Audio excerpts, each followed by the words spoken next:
ठक ठक ठक ठक। कोई बिना रुके ही दरवाज़ा खटखटाए जा रहा था। मैंने दरवाज़ा खोला और एक जोरदार आवाज़, भैया, और वो मुझसे लिपट गई। उसके कपड़े जगह जगह से फटे हुए थे। उसका अस्तित्व तो बिखरा हुआ था। वो कुछ भी बताए बिना बस रोए जा रही थी। मैं सब कुछ समझ चुका था, लेकिन इतनी हिम्मत नहीं थी कि उससे कुछ पूछ पाता। मेरे ज़मीर की हदें अपनी आखिरी पड़ाव पर थी।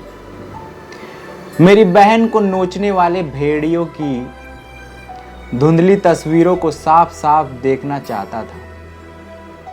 उनके टुकड़े टुकड़े करके अपनी बहन के सामने रखना चाहता था। इतने में मम्मी पापा भी आ जाते हैं। मम्मी की चीख निकल जाती है। वो जोर जोर से रोते हुए अपने दर्द को अपने बेटी के दर्द में समाहित कर देती है। बाप का दर्द बगैर आवाज ही अंदर घुट जाता है। उसके माथे पर चिंता की लकीर और आंखों से आंसू की एक लंबी कतार मेरे वजूद को अंदर तक झकझोर देती है। अभी सुबह तक जिस घर में रौनक थी, दीदी हंसते हुए इस घर से निकली थी, वो घर मातम और खौफ के सन्नाटे से भर जाता है।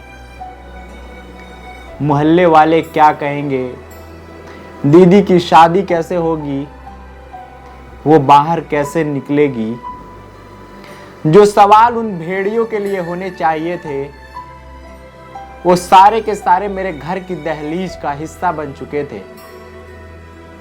मम्मी पापा एक दूसरे की तरफ मायूसी से देख रहे थे कि तभी अचानक दरवाजा बंद होने की आवाज आती है।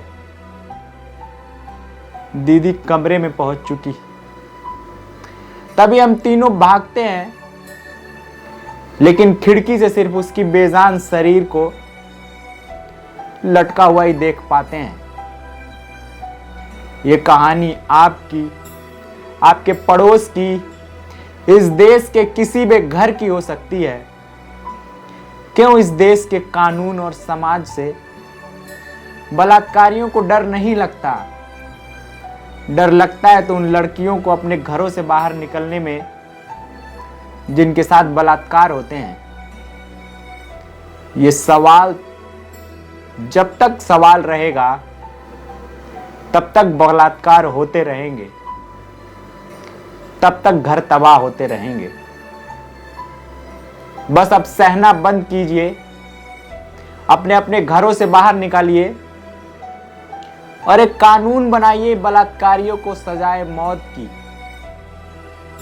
वरना उनसे उनकी दर्द पूछिए, जिनके घरों की बेटियां सरेआम बेइज्जत की जाती हैं और उनके घर वाले इंसाफ के लिए दर दर भटक रहे होते हैं। आप सब से हाथ जोड़कर गुजारिश है, अपने अपने स्वार्थ के लिए, अपने अपने फायदे के लिए जीना छोड़ दीजिए, क्योंकि जब तक पूरा समाज एक साथ खड़ा नहीं होगा, आज ये घटना जो आपके पड़ोस में हुई है कल आपके साथ भी हो सकती है।